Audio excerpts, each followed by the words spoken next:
You open one drawer to find a charger and uncover 50 things you forgot you owned. Around 500 years ago, a moving camp on the North American Great Plains had no room for a forgotten drawer. There was no truck, wagon, or horse waiting to carry the excess. So what would you keep if every possession had to justify its weight? Begin with an important correction. The Great Plains were not home to one culture or one way of life.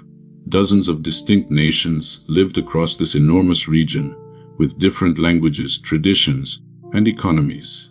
Some communities built permanent or semi-permanent villages beside rivers, raised corn, beans, and squash, and stored food in substantial houses. Others moved more often to hunt.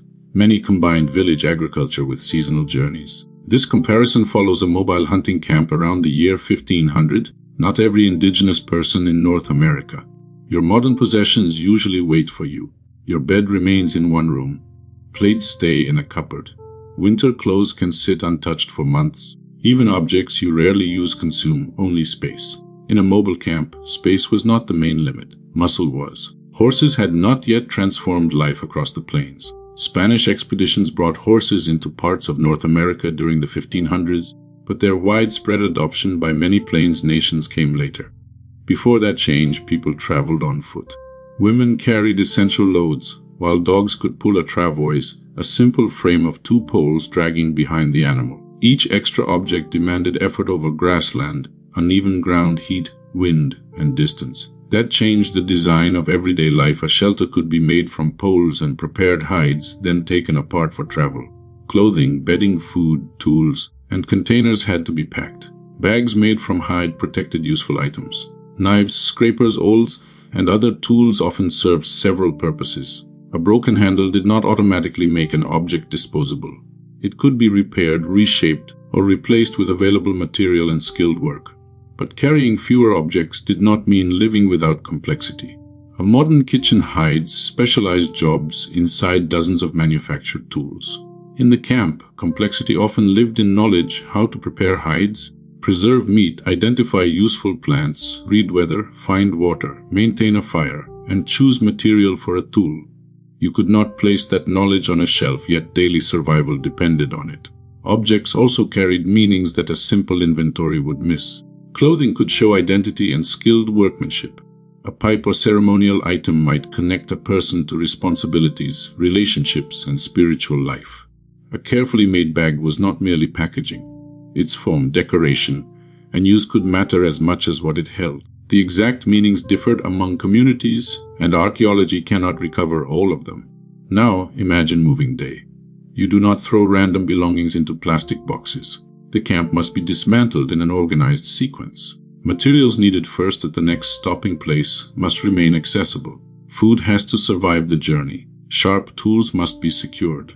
Children, older people, and dogs all have limits. Something attractive, but rarely useful competes with bedding, shelter, and food. The result looks like extreme minimalism, but that modern label is misleading. You might choose minimalism as a personal lifestyle. Here, portability was built into an economy, a landscape, and a community. People could share labor, exchange goods, and rely on relationships that do not appear when you count individual possessions. Fewer private objects did not automatically mean poorer lives, just as owning more objects does not automatically make your life richer. There was also no single moment when an untouched world suddenly became modern.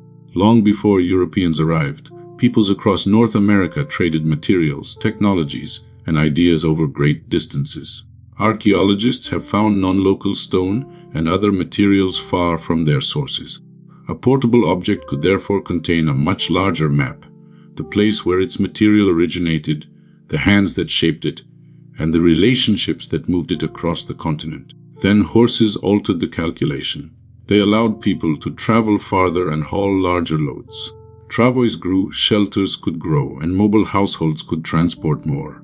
Yet greater carrying power did not simply replace an inferior system. Communities adapted the horse to their own cultures, transforming travel, hunting, trade, art, and wealth in different ways. Your life follows the same quiet rule. When carrying becomes cheaper, possessions multiply. Trucks, shipping networks, elevators, closets, and storage units allow objects to accumulate without constantly proving their value. The difference is not that you are careless and people in the past were wiser. Your environment rewards keeping things.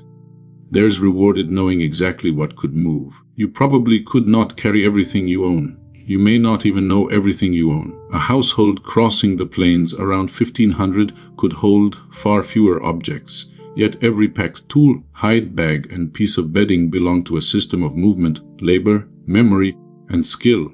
You open one drawer to find a charger, and suddenly those 50 forgotten things feel heavier.